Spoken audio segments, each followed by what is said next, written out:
When things go wrong, those in power often promise to make it right. But do they?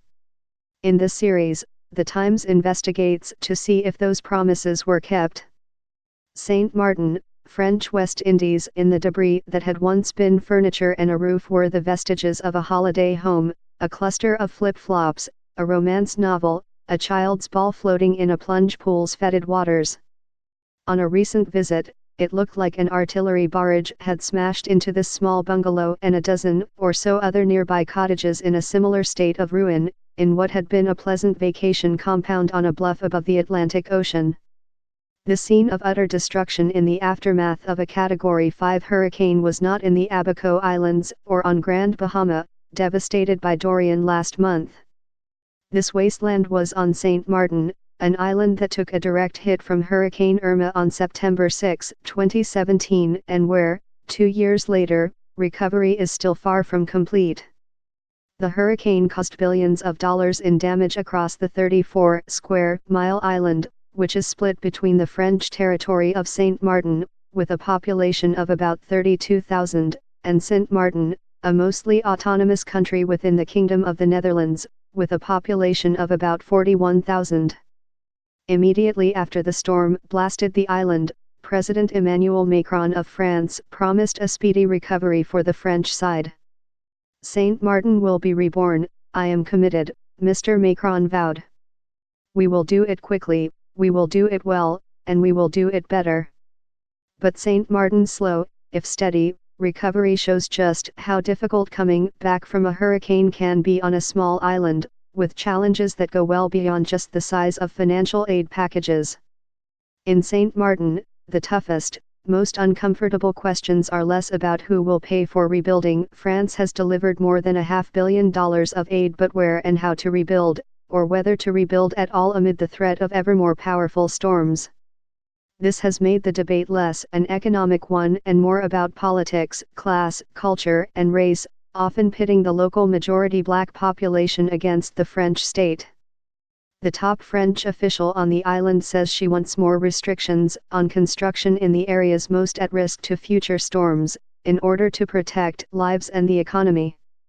But many working-class residents fear they could be forced to abandon property that has been in their family for generations.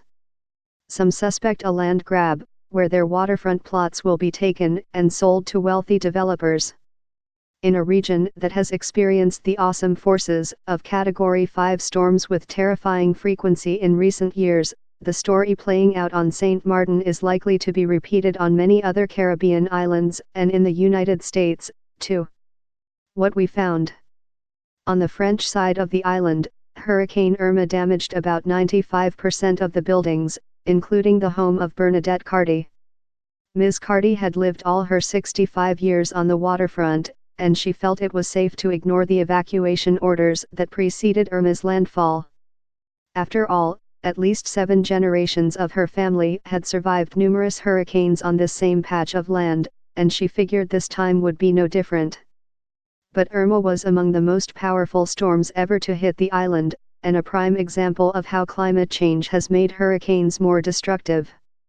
As Irma rumbled ashore, Ms. Carty, her daughter and 2 grandchildren dove for cover under a mattress and rode out the storm as it mauled her island.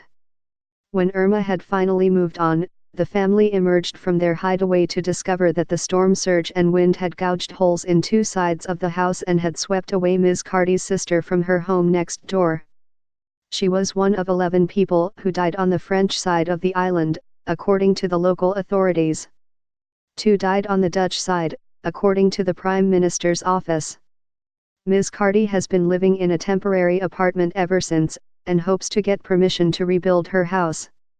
This hurricane is the devil, she said. The storm devastated the island's main airport, blocked its ports and effectively shut down the island's essential tourism industry for months.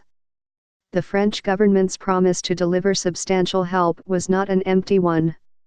It allocated more than $500 million in aid and subsidies in the first 6 months after the storm to the recovery and reconstruction of Saint Martin and the smaller, nearby French island of Saint Barthélemy, according to Sylvie Fouquer, the French state's top representative based in the 2 territories. Considering the dire shape St. Martin was in right after the storm, with its infrastructure flattened, the fact that much of the territory is back on its feet confirms the aid has made a difference. Hotels and restaurants have reopened, and tourists are again lounging on its beaches. But on a visit to the island in late August, a checkerboard of remaining damage was visible all around. Buildings without roofs. Businesses still shuttered. The half-sunken hulls of storm-scuttled ships. While Irma battered the island for just a matter of hours, Ms. Fooker predicted that it could take up to 3 more years for the territory to fully recover. What we found. Hurricane Irma made clear that natural disasters not only obliterate structures and lives, they can also expose deep socio-economic fault lines. In St. Martin, a long-simmering discontent loaded with racial and class tension is on the verge of boiling over. Ms. Fooker, the deputy prefect for St. Martin, is convinced that some areas of the territory are just too dangerously exposed to the power of the most severe storms to be safely inhabitable. And she is trying to convince the population of this, too. The focus of her mission, backed by Paris, is a push for more severe restrictions on construction and land use in the areas at greatest risk of damage during major storms, like that bluff with the pulverized cottages. But the campaign has become a flashpoint in an increasingly contentious relationship between the French government and a local population bristling against French bureaucracy and overseas control. Several of the flood-prone coastal neighborhoods of greatest concern to Ms. Fooker have large low-income populations, and many residents suspect the French government is waging a veiled campaign to drive poor, black residents off their land through condemnation so it can be sold to developers. Cedric André, a community activist in Sandy Ground, one of the high-risk neighborhoods, views the matter as nothing less than an existential struggle for St. Martin's working-class population. They want to change everything, the way we live, the way we speak, the way we sex, the way we eat, said Mr. André, 42. They want to change who we are. They are not attacking the people who have their pocket full and can defend themselves, he added. They are attacking people without their pocket full. Sandy Ground, bracketed by a bay on one side and a lagoon on the other, was first settled by squatters decades ago, many of them black immigrants from other Caribbean islands. The authorities turned a blind eye to the settlement, allowing it to grow, and now thousands of people live along the neighborhood's narrow streets and unpaved lanes. Many of us living by the sea, we know the risk, said Marie Abner, 48, who has lived in the neighborhood since she immigrated from Haiti as a child. If anything happen, we leave the home. Then we come back. The French government has set up a fund to buy out property owners living in the highest risk flood zones, but Ms. Fooker insists that nobody will be forced to sell.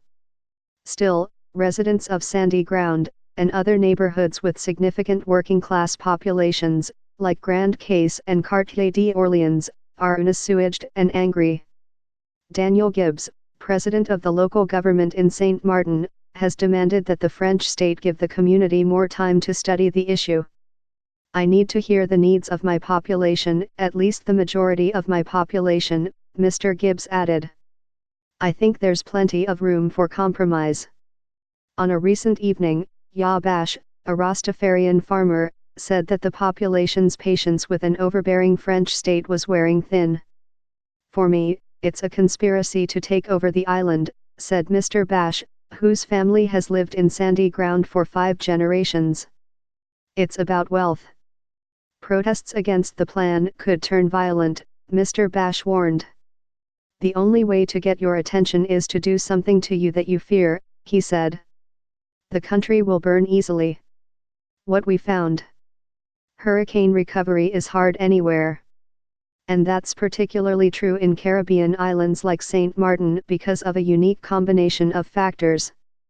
As with many places in the Caribbean, the economy is over-reliant on a single industry, tourism, for jobs and tax revenue. When hotels are wrecked by a storm, business dries up, unemployment soars and government coffers suffer. Geographic isolation makes everything more expensive. Building materials need to be brought in by ship or plane, increasing costs. The elevated demand for qualified workers in a small labor pool jacks up wages. Recovery is also hamstrung by the fact that few are left untouched by a severe disaster. The officials responsible for leading the recovery are themselves sometimes fighting to get on their feet. They are so small that almost every human being on the island is directly impacted, said Tassine Said, the World Bank country director for the Caribbean. The challenge of the government for reconstruction becomes even longer and more difficult. Local governments often lack the resources to manage the task of hurricane recovery alone. Prime Minister Leona Romeo Marlin of St. Martin said her government had insufficient fiscal, legal and environmental staff to help manage those aspects of recovery after Irma. The hurricane really exposed those weak areas that we have as a government, she said. What we found. The island that St. Martin and St. Martin occupy was divided between the French and the Dutch in the 17th century. As with two competitive siblings close in age, just about everything that happens on one side demands comparison with the other. Hurricane recovery has been no different, revealing that distinctions in culture and governance have had a significant bearing on progress during the past 2 years. The consensus view on both sides of the island is that the Dutch half has recovered more quickly. A higher percentage of hotel rooms on the Dutch side, for example, are open again for business. The French state runs a famously laborious bureaucracy that, according to residents, has slowed the rebuilding process. We have norms and rules and regulations on the French side, said Angélie Dormoy, the president of St. Martin's Chamber of Commerce. Everything is controlled and recontrolled, 3 or 4 times. In contrast, St. Martin has developed a more laissez-faire culture, helping to accelerate the rebuilding process. While the French state may seem overbearing to some in St. Martin, whose residents are French citizens, its people are entitled to all the protections of France's generous social net. But that state largesse may have undermined private initiative during this reconstruction period. That's the strength and weakness of France, Ms. Fouker said. We give a lot of attention to the population, and it can prevent people from developing a sense of responsibility in terms of taking care of themselves. On the Dutch side, much of the rebuilding has been driven by private funds, particularly those associated with tourism, which dwarfs the French side tourism sector. They pulled up their socks and got on with it, said Lorraine Talmy, board president of the St. Martin Hospitality and Trade Association. But the differences have also left some on the Dutch side wondering whether in their haste to rebuild, and in their comparatively looser regulatory environment, the rebuilding did not happen with enough thought given to withstanding future storms. On the French side, some believe their patience will pay off with a more resilient island, better able to withstand the effects of the Atlantic's warming waters. In 2017, Mr. Macron said St. Martin will be rebuilt in a durable way that also meets seismic and environmental needs. The widespread destruction, he said, could be blamed in part on buildings that were constructed under conditions that wouldn't have been accepted in other territories of France. Ms. Fouker said she was trying to get the population to take the long view in these matters, that getting the rebuilding right, even if it takes time, could save lives in the next big storm. But Ms. Fouker conceded that persuading people to accept new regulations is no easy task. Changing mentalities is always difficult, she said. The takeaway, as storms become more destructive, hurricane recovery is as much about rethinking as it is rebuilding.